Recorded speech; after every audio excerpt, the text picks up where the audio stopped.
Academy পাকাবেটবাড়ি শাখাৰ তৃতীয় স্থান দখল কৰেছে লাইবা বিনতে ওমৰ ৰয়েল মিছন একাডেমি পাকাবেটবাড়ি প্ৰথম দ্বিতীয় আৰু তৃতীয় স্থান প্ৰাপ্তসকলৰ কাৰণে এটা হাত চাপৰি দিবলৈ সকলোকে আহ্বান জনাইছে।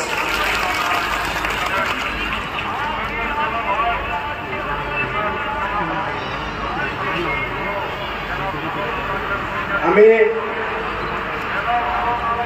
সহায়তা প্ৰতিভাসন্ধানৰ সহায়তাত আমি পুৰস্কাৰসমূহ বিতৰণ কৰিম। আয়োজন কৰিছোঁ।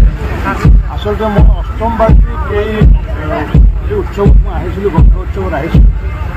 পূৰ্বতে যিহেতু মই বাতৰি কাকতত পাই আহিছিলোঁ গ্ৰন্থমেলাৰ আয়োজন হয় বুলি, মোৰ ধাৰণাটো আছিল মানে কি যে ইমান ডাঙৰকৈ হোৱা বুলি ধাৰণা নাছিলে।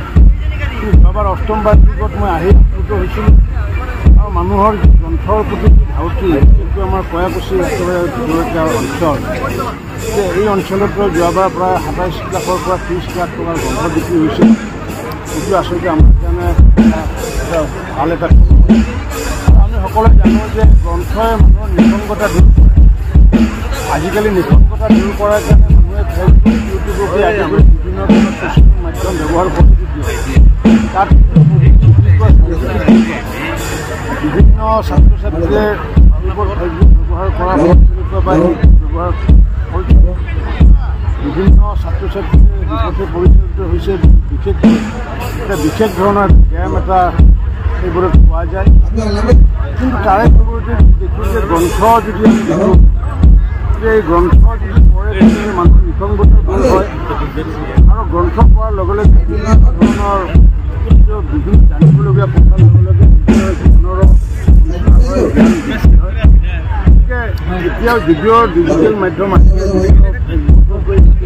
তথাপিও কিন্তু মানুহৰ গ্ৰন্থৰ প্ৰতি নাই। গ্ৰন্থ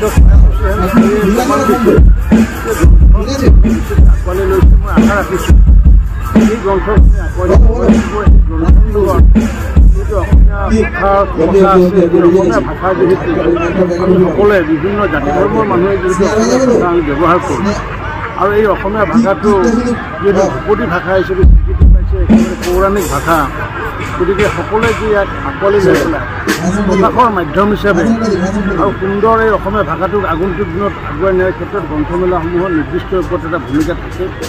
এই ভূমিকাৰ নিশ্চিত ওপৰত আজি পশ্চিমবংগত যদি চাওঁ বইমেলা বুলি কয়, বইমেলাক যেনেকুৱাকৈ আঁকোৱালি লৈছে ঠিক তেনেকুৱাকৈ সকলোকে আমাৰ কয়াকুছিতো গ্ৰন্থমেলাক সকলোৱে আঁকোৱালি লোৱাৰ কাৰণে মই কয়াকুছি ধন্যবাদ।